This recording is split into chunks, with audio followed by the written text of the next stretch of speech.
भाई bike 16,000 something चल चुकी है। 3 से 4 महीने बाद इसमें रस्टिंग शुरू हो गई थी। तो भाई रस्टिंग दिखाओ जरा। साइलेंसर पे हो गई, सारी गार्ड पे हो गई, नट्स में हो गई, रस्ट आया हुआ है। इसमें एक चीज़ और दे रखी है हमको। क्या चीज़ भाई? जैसे हेलो नमस्कार, जय श्री राम दोस्तों, कैसे हो आप सब? आई होप कि आप सब बहुत अच्छे होंगे। दोस्तों आज हमारे पास है पल्सर N250 और आज हम इसका ऑनरशिप रिव्यू करने वाले हैं। तो हमारे साथ हैं इसके ऑनर सचिन। चलिए मिलते हैं उनसे और इस बाइक के प्रो एंड कॉन्स के बारे में जानते हैं, जिससे आपको हेल्प हो ये बाइक आप परचेज़ करें या नहीं। तो सचिन भाई क्या हाल है? तो सचिन भाई आपकी ये जो पल्सर N250 है, इसको कितना टाइम हो गया आपको परचेज़ किए हुए? 1.5 साल हो गया है। 1.5 साल हो गए हैं। और ये कितना चल चुकी है इस 1.5 साल? 16,000 किलोमीटर चली है ये। 16,000 1.5 साल में। तो भाई बाइक 16,000 समथिंग चल चुकी है। तो सचिन भाई सबसे पहले इस बाइक के प्रोस के बारे में बात कर लेंगे। इस बाइक में आपको क्या चीज़ें अच्छी लगी और क्या चीज़ें नहीं? सबसे बढ़िया बात मेरे को इसमें लगी जो है कि ब्रेकिंग इसकी बहुत अच्छी है। अब कहीं पे भी डुअल चैनल ABS है, कहीं पे भी ब्रेक मारो स्किड नहीं होती है गाड़ी। हाँ वो तो ABS की वजह से यार अच्छा वहीं पे ब्रेकिंग हो जाती है। ब्रेकिंग दूसरा स्टेबल है, ठीक है। अच्छा, वोबलिंग इशू नहीं है इसमें। और इसकी अगर मैं टॉप स्पीड की बात करूँ तो सचिन भाई टॉप स्पीड क्या है? सेफ्टी के पर्पज से, इंडियन रोड के पर्पज से मैं 120-130 भगाई है इसे मैंने। बहुत स्मूथ रनिंग है। वाइब्रेशन है? वाइब्रेशन तो मैंने फील नहीं करी, पर ये है कि आप 5th गियर पे अगर 130 प्लस जाते हो तो आपको वाइब्रेशन फील दिखेगा। तो दोस्तों अगर इस बाइक को आप ले रहे हो तो 130 तक आप इसको राइड करोगे तो उसमें आपको कोई भी वाइब्रेशन देखने को नहीं मिलती है, ऐसा ऑनर का कहना है। ठीक है, अगर आप इस बाइक को लेने की सोच रहे हो तो राइड ज़रूर करें, देन उसके बाद आप प्लान करें कि इसको लेना चाहिए नहीं। तो सचिन भाई अब ना इस बाइक की कंफर्ट के बारे में बात कर लेते हैं। इस बाइक में कंफर्ट कैसा है राइडर के लिए और पिलियन के लिए? कैसा कंफर्ट? देखिए सिटी राइड्स के लिए नॉर्मल जैसे 1-2 आवर की राइड होती है उसमें तो बहुत अच्छा है, कोई ऐसा इशू नहीं है। पर आप जैसे बाहर जाएंगे टूर के लिए तो आपको उसमें पैडिंग करानी पड़ेगी सीट पे। अच्छा, उतना कंफर्टेबल नहीं है ये। हाँ वैसे मैं भी देख रहा हूँ यार, राइडर जो है मेन राइडर के लिए तो सीट ठीक है, बट ये पिलियन राइडर के लिए ना स्टिफ है थोड़ी सी। तो पिलियन राइडर के लिए लॉन्ग राइड में ना दिक्कत होने वाली है। तो मतलब मॉडिफिकेशन हमें सीट को थोड़ा करना पड़ेगा, पीछे बैकरेस्ट लगवाना पड़ेगा। हाँ ठीक है। अब ना इसके पावर के बारे में बात कर ले। पावर इसमें कैसी दी गई है? 250 cc की बाइक है, इसमें पावर कैसी है? पावर तो मेरे को बहुत अच्छी लगी। कहीं से कहीं पे डिवाइडर पे चढ़ानी होती है गाड़ी तो 2 मिनट में चढ़ जाती है गाड़ी। पीछे बंदा ही बैठा हो तो कभी उतरवाने की जरूरत नहीं पड़ती। अच्छा, बहुत हिल्स में अगर आप ऊपर लेके जा रहे हो तो उसमें मतलब आपको पावर का ऐसा लगता है कि लैग कर रहा है? नहीं, जर्क बिल्कुल भी नहीं देती है।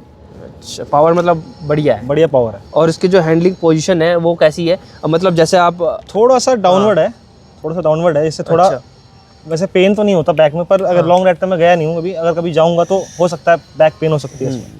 वैसे दोस्तों बाइक को मैंने भी राइड किया हुआ है, तो जहाँ तक मैंने राइड किया इस बाइक को, मैं थोड़ा सा डाउन होकर चलाता हूँ तो हल्का सा ना हाथ पे प्रेशर आता है, क्योंकि एक तो नेकेड बाइक है और ये बाइक है ही उसी चीज़ के लिए भाई कि सीधा भगाओ। तो सचिन भाई हम प्रोस के बारे में तो काफ़ी बात हो गई है, अब इसकी नेगेटिव साइड की बात करते हैं। इस बाइक में आपको क्या क्या चीज़ें नेगेटिव लगी और क्या मतलब इशू या दिक्कत आना है इस बाइक में आपको? सबसे पहले तो बिल्ड क्वालिटी की बात करूंगा मैं। 3 से 4 महीने बाद इसमें रस्टिंग शुरू हो गई थी। तो भाई रस्टिंग दिखाओ जरा। साइलेंसर पे हो गई, सारी गार्ड पे हो गई, नट्स में हो गई, रस्ट आया हुआ है, रस्टिंग आगे सानी चालू हो गई थी इसमें। ये देखो आप स्टैंड पे देख सकते हैं, स्टैंड पे भी रस्टिंग आ रही है इसकी। इसके स्टैंड पे रस्टिंग है। ये मैंने दोबारा पेंट कर लिया, उसके बाद फिर रस्टिंग दोबारा चालू हो गई है इसमें। ये देखो साड़ी गार्ड पे भी रस्टिंग है भाई। और दूसरा इसमें समर्स में बड़ा हीटिंग इशू आता है। ज़्यादा हीटिंग आती है, नॉर्मल आती है? शुरू में जब मैंने परचेस किया था इसको 1-2 महीने के बाद बहुत ज़्यादा इशू आने लग गया था इसमें। ऐसे टैंक इसका पूरा हीट होता था। अच्छा, ऊपर तक समर मतलब ये थोड़ा हीट। पर ये बस मेरे को एक बारी के लिए हुआ था, फिर मैं सर्विस पे ले गया था तो उन्होंने देख लिया था चेक करके, तो ठीक हो गया था। उसके बाद नहीं हुआ ऐसा।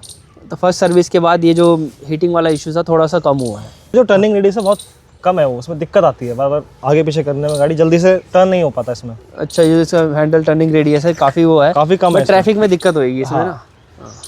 तो ये इसके पॉजिटिव और नेगेटिव पॉइंट्स हैं। अब फाइनल जिसके लिए आप सभी वीडियो को देख रहे हैं वो है इसका माइलेज। तो भाई ये बाइक आपको सिटी और हाईवे में क्या माइलेज दे देती है? देखो सिटी में तो मेरे को ये 30 से 35 की माइलेज दे देती है। उसमें दिखाता है 38-40, पर जो है एक्चुअल वो 30-35 ही है। अच्छा, तो सिटी में राइड आती है सिटी और बाकी आप बाहर जाते हैं तो आपको 40 प्लस अराउंड दिखने को मिल जाएगी। भाई आपको ये बाइक किस अमाउंट में आपने परचेज़ की थी? उस टाइम मैंने ली थी 180 ऑन रोड। तो 180 का ये ऑन रोड था जिस टाइम पे आपने ली थी। हाँ ना, हेडलाइट के बारे में बात कर लेते हैं। ये हेडलाइट का जो इसका सिस्टम है, रात को विजिबिलिटी कैसी है?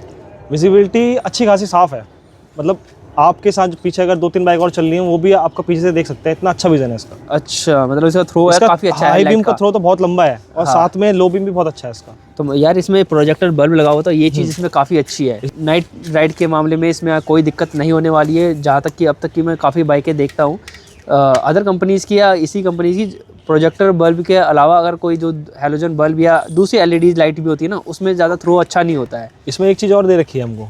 क्या चीज़ भाई? जैसे आप रात को अगर लाइट जलाते हैं हाँ। तो ये मीटर की जो लाइट होती है हाँ ये थोड़ी डिम हो जाती है ताकि आँख में ना लगे। हाँ ये मीटर की लाइट डिम हो जाती है। अगर जैसे हम गाड़ी स्टार्ट करते हैं, ये जैसे गाड़ी स्टार्ट करते हैं हम, हाँ। ये देखिए लाइट डिम हो गई इसमें। अच्छा, मतलब हेडलाइट ऑन करते ही इसकी लाइट थोड़ी डाउन डाउन होती है ताकि आँख में ना लगे, वो हाँ। फोकस थोड़ा बाहर चले जाता है। हाँ, क्योंकि कई बार डिस्ट्रैक्शन होता है कि हमारी जो नज़रें हैं इसकी हाँ। कंसोल पे जाती है। कंसोल पे जाती है। फाइनल अब हमने इसका एग्जॉस्ट नोट सुनते हैं कैसा है, ऑन करते हैं। चला, अभी ये है स्टैंडर्ड में, अब इसको थोड़ा सा रेव करते हैं।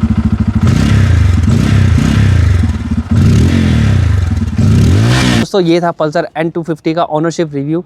इसमें शायद आपके जो क्वेश्चन हैं उसके आंसर आपको मिल गए होंगे। तो आई होप कि ये वीडियो आपको अच्छी लगी होगी। तो वीडियो को लाइक शेयर सब्सक्राइब जरूर करें। मिलते हैं नेक्स्ट वीडियो में, तब तक के लिए टाटा बाय बाय।